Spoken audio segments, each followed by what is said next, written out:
नमः सिद्धेभ्यः। ओम नमः सिद्धेभ्यः। ओम नमः सिद्धेभ्यः। संसार के सागर में मिलते न किनारे हैं। आ जाओ प्रभु अब तो हम तेरे सहारे हैं। संसार के सागर में मिलते न किनारे हैं। आ जाओ मेरे गुरुवर हम तेरे सहारे हैं। संसार है एक नदिया, जीवन का सफर लंबा, राहों में अंधेरा है। जीवन का सफर लंबा, राहों में अंधेरा है। आँखों में भरे आंसू, दुख दर्द ने घेरा है। दुख दर्द ने घेरा है। दर दर पे भटकते हैं, तकदीर के मारे हैं। आ जाओ मेरे गुरुवर हम तेरे सहारे हैं। संसार के सागर में देवादिदेव आदिनाथ भगवान की परम पूज्य आचार्य चक्रवर्ती आचार्य श्री शांति सागर जी महाराज की, परम पूज्य आचार्य श्री विद्यासागर जी महाराज की, परम पूज्य आचार्य श्री बसुनंदी जी महाराज की, 3,9 करोड़ मुनिराजों की, अहिंसामयी जैन धर्म की महानुभाव साधर्मी बंधुओं, भारतीय संस्कृति में, श्रवण संस्कृति में और जैन संस्कृति में जो साधु संतों की पूजा और सम्मान आदर भाव का महत्व है, यह किसी देश में और न किसी भेष में मिल सकता है। किसी भी देश में जाकर के देखें, वैज्ञानिकों ने बहुत तरक्की की है, लेकिन वह संत पैदा नहीं कर पाए, तीर्थंकर भगवान पैदा नहीं कर पाए, महापुरुषों को पैदा नहीं कर पाए। आपके यहाँ विदेशों में साइंटिस्ट होंगे, बड़े बड़े डॉक्टर्स होंगे, बड़े बड़े अधिकारी होंगे, खूब धन और वैभव के अंबार लगे होंगे, लेकिन संत हमेशा भारत की संस्कृति में पैदा होते हैं, भारत की वसुंधरा में पैदा होते हैं। ये भारत संतों की, भगवंतों की नगरी है। ऐसी ही नगरी में एक महान आत्मा का आज हम देखते हैं, जिनके लिए लोग आचार्य पात्र केसरी के नाम से जानते हैं। आपका जन्म ईसा शताब्दी 6 के उत्तरार्ध और 7 के पूर्वार्ध में हुआ। आपका दूसरा नाम पात्र स्वामी भी आता है और पात्र केसरी भी आता है। आपने ब्राह्मण कुल में जन्म लेकर के ब्राह्मण कुल में जन्म लिया। आप 500 ब्राह्मणों के प्रधान थे तथा राजा अवनीपाल के राज्य में महामात्म के पद पर आप आसीन थे। आचार्य पात्र केसरी ब्राह्मण थे, लेकिन फिर भी आपको जैन धर्म में बड़ी श्रद्धा और विश्वास आस्था बनी हुई थी। आचार्य पात्र केसरी ब्राह्मण होने के बावजूद भी नगर में स्थित जिन मंदिर में स्थापित पार्श्वनाथ भगवान पर असीम श्रद्धा रखते थे।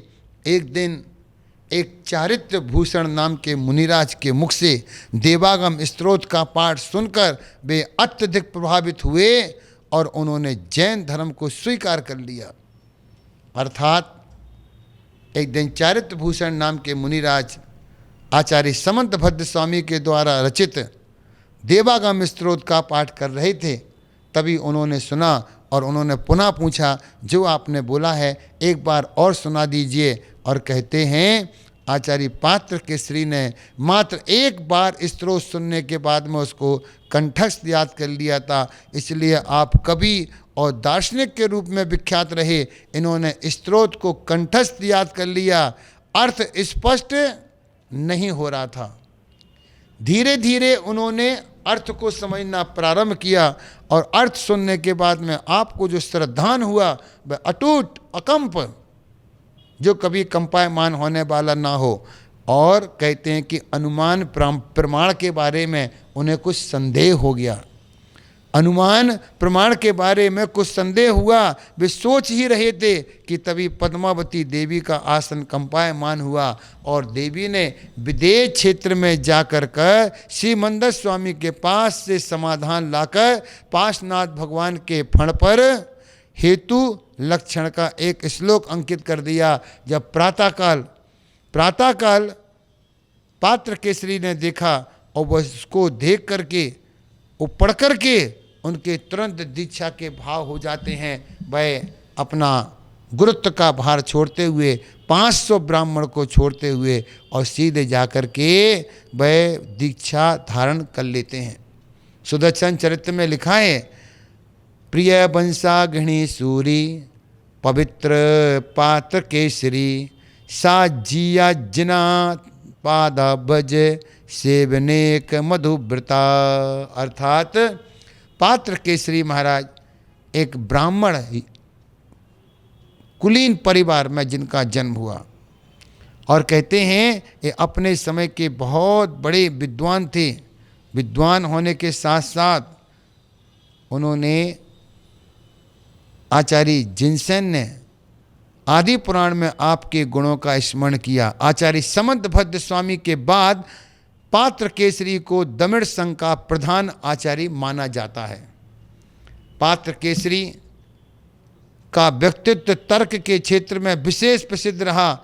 आप न्याय के निष्णात विद्वान थे, प्रकांड विद्वान थे आप न्याय के। और कहते हैं इसमें पात्र केसरी महाराज जो अपने समय के एक धुरंधर आचार्य हुआ थे, ब्राह्मण कुल में जन्म लेने के बाद भी उन्हें धर्म के प्रति आस्था जागी, जिनके समाधान के लिए पद्मावती माता विदेह क्षेत्र में जाकर के समाधान ला कर के आती हैं। ऐसा तीव्र पुण्य का उदय जिनका। और कहते हैं कि आपने अपने जीवन में 2 रचनाओं का लेखन किया।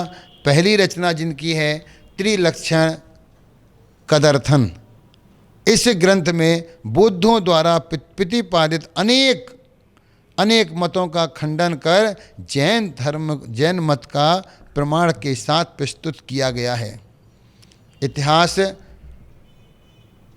आदिनाथ भगवान ने 52 जनपद बनाए, जनपदों को बनाया। उसी में एक उत्तर पांचाल रहा जिसकी राजधानी अही क्षेत्र रही। इसका प्राचीन नाम शंखावती था। यह कुरु जांगल की राजधानी बनी। जो दूसरा ग्रंथ लिखा उन्होंने इसका त्रिलक्षण कदर्थन के नाम से। इसमें वेद का पुराणकृत होना, जीव का पुनर्जन्म, सर्वज्ञ का अस्तित्व, जीव का कर्तृत्व और क्षणिक बाद मिर्शन, ईश्वर का निरसन और मुक्ति का स्वरूप, मुनि का संपूर्ण अपरिग्रहित, इन 10 प्रमुख विषयों का विवेचन किया गया है। एक उन्होंने ऐसी रचना लिखी कि वास्तविकता में आचार्य पात्र केसरी का उनका व्यक्तित्व और उससे ज़्यादा कृतित्व।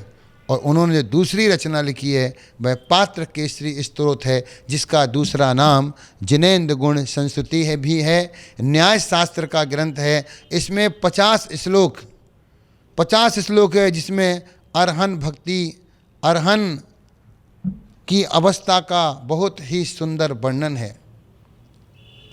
आचार्य समंतभद्र महाराज जिनके बारे में लिखते हैं, जिनके बारे में अन्य आचार्यों ने लिखा, ये दोनों ही ग्रंथ आपकी अनमोल धरोहर हैं। ऐसे पात्र केसरी महाराज, जिन्होंने जो उज्जैन के रहने वाले थे और उज्जैन में ही उनका बहुत बड़ा ऐतिहासिक काम हुआ, उन्होंने दीक्षा धारण करी। किस प्रकार से उन्होंने जिन शासन में ब्राह्मण कुल में जन्म लेने के बाद भी उन्होंने जैन दर्शन को जाना, जैन दर्शन को पहचाना। जो व्यक्ति जैन धर्म के प्रति श्रद्धान कर लेता है, उसी जीव का संसार में कल्याण होता है।